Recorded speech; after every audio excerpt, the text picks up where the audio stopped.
relocating. You will meet again. You'll meet in the Discord servers in the meantime, and then maybe. Oh, would you be able to actually put council in my next to my name? Sure. Yeah, so I probably should have specified that earlier. No problem. All right, here we go. All right, so what's Vivi? Yeah, Vivi is definitely a hero. That's right. Clune, has he always made Wario?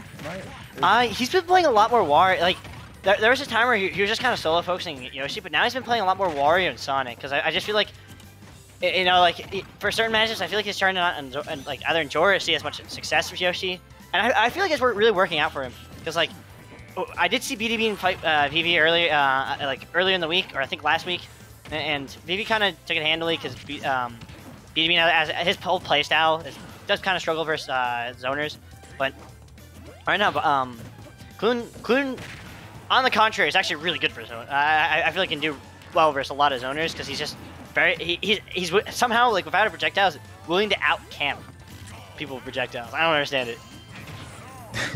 Well, I don't know, man. Well, he used to play Yoshi.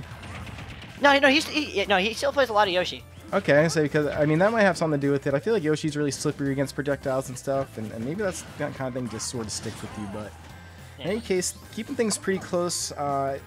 Vivi was actually very consistent DNA entrant for a lot of time, even offline.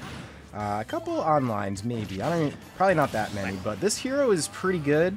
We've seen it win DNAs before. The Lucario, I'm sure we might see later, but very close here to evening up is Clune. Yeah. That could have been.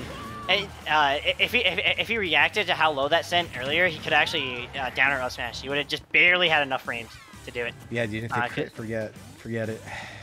But Vivi's doing just such a good job. Like I want to go back to like that first like 33%. He immediately hit like a fair and like a weak nair, and then went to platform knowing that Clune wants to full hop over his zoning. Big. Yep, 5 has edge guard button, and one of the main reasons why I'm not the biggest fan of this character, but you do have to kind of put in some work to like verse a lot of these better opponents, and he does have some rough matchups. So at the very least. You can tell a good hero from a bad hero, but yeah, this is. I mean, it's tricky, right? Because there is literally RNG involved, whether it be good, bad, or somewhere in between. Yeah. Like it really does depend where you get the spells. Because there was Accelerator coming in clutch for that stock, and now Vivi with a very commanding lead does get smacked though. Finally, evening things down to a single stock lead, and that was a huge top deck. Top tech kaboom because he was able to get like a really nice 35% and put Clune in a really bad spot. Wow! Burn sends the opposite way, but great damage nonetheless. And now he can down here if it. Yeah, there's two things you can go for. Is you can go for one of the multi hits on I think hit 3 has the semi spike. Hit 2 and 3 I think have the semi spike.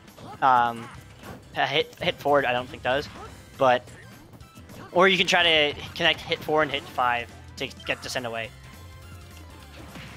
All right, well, it looks like he's gonna just use hit 1 on the ledge that time. Yeah. So. Forward tilt doing it again. Like, IMO one of the best forward tilts in the game because it's really fast and it's just so active and strong that like I feel like it benefits any character, but Wario especially because like outside forward tilt, he doesn't have that many good options to hit the ledge. Yeah, well, it's the MVP of this first game at the very least for Clune because he does have 2 stocks thanks to forward tilt, but now. Narrowly hanging on to his life in game 1, despite a pretty good comeback though, right? I mean, he was down by a lot. And now things are sort of manageable. I forget what's the charge time on Waft. I used it a while ago, so it's I think 2 minutes and 40 seconds. So you get half Waft at 1:20. So I mean, he's got to at the very least be in half Waft territory. Nice parry on the second hit at Kaboom. Oh, this is actually extremely doable. Really a hit away, honestly, but also a hit away from death. Vivi is very low mana, so gonna have to be very selective with spells he uses. Or what moves he uses now just really needs to be pushed off stage, potentially gimped here. I don't know. We'll see if Clune's able to get in there. Vivi playing very defensive, very kind of runaway. Since Clune has him at such low mana, what Clune can start doing is actually playing at like a... Oh, that was a huge witch grab! Because not only did that put him at disadvantage, but he missed a huge punish. All right, Clune's did not play to trade, but he can't also grab. Yeah, he can't play shield happy because that does give him a kill throw, which is huge for the character. But what you can do with if Hero doesn't get a buff in that scenario is once he starts getting low percents, you can actually start playing to like force him to do full charge side B. Sorry, not full charge, second charge side B, because he has to kind of wait for his mana to charge up for him to safely use it. And if he does use it like at the lowest amount of mana he can, that puts him in a really bad spot if he loses any trade. Because he can't, because if he doesn't have seven mana, then he can't zoom. And if he doesn't have 9 mana, I don't think he can up B either. That's it, 9. I think he's been using a lot of single charge up B, so I'll keep my eye on it and seeing how much. Yeah, I just don't know. So that's 8 mana at a second charge side B. Oh no, that's I think it's 12 mana, whatever. It's kind of hard to keep track of these amounts. There's so many numbers flying around at me. Yeah, man. Well, welcome to the game that has 80+ characters, right? Yeah. So with the numbers on the screen and everything. So all right. Actually, off to a fantastic start. I wasn't even looking at the screen.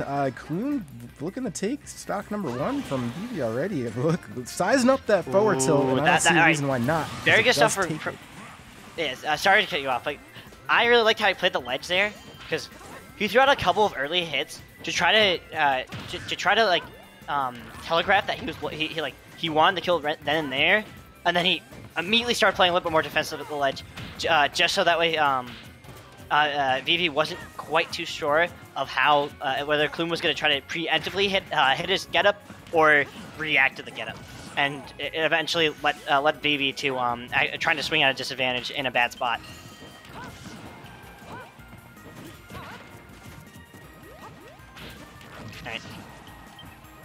Alright. Yeah, that huge kaboom, able to start to even up the stock, but he's only sitting at 22 mana right now, but with double buffs is huge. He has oomph and Accelerado, which is very, like, without actually Accelerado, you can't, the colors are too similar, so you can't even tell if you have both oomph and Psycho. Because one's like orangish and one's red. It's only once you get the green that you can actually see the different shades. Alright, so what's the move here? I mean, again, we see Vivi sitting at a lowish mono, playing very defensively until he gets some more, which is the smart move, really. And you could really tell the difference in Vivi's overall just gusto when that mana meter is low. It comes back quick, too, because, I mean, here we are you can do a lot with 38 mana at this point, right? So we'll see what he's able to land. He's looking in the menus and might find something here. He's kind of just opening up every time he has Clune off the stage a little bit, because, you know, all it's going to take is one kaboom or one sizzle, zapple, whatever these stars are called, because those things kill like a lot. He's really like just winning these games off these like platform chases, because like we see Clune, like once he gets his opener, he starts rolling with the momentum, but he just can't land versus Vivi. Like every time he's either getting up tilted or he's getting upbeat out of shield if he tries to fight on shield, like try to fight his way out of the corner, or if he tries to empty lane, he gets up tilted or up aired. And it's just, he's constantly putting Clune in like almost like a losing 50-50, which can really like hurt your mental momentum, because it won't make you confident in your option coverage. So it might make you hesitate, and when you hesitate, that's where you really lose. Yeah, I mean, I think you got that right. Hesitating against Hero, you kind of just can't. Mostly because that's an extra moment to thus think about a spell to pick and get the option and any kind of crazy thing that could happen after a hero spell. But drifting way off stage, here's Vivi. Kind of resetting neutral to some end. This looks so different than where we started. This whole set started basically kind of a slobber knocker and has now turned into like very much a chess game, right? You see a lot of neutral resets. You're seeing a lot of just defensive gameplay, and now Vivi landing all the hits he needs. But if Clune could keep himself from getting too frustrated, he does have Waft on depth. Okay. Buffs like just make his normals so potent, whereas like most of the time you can kind of play around shield and maybe try to take a trade, but as soon as he has any buff, like normals that would normally like not even think of killing you, he can just kind of safely throw out, because also they do that extra shield stun, so they're even safer on shield. Yeah, man, so I'm looking at what we got up here next.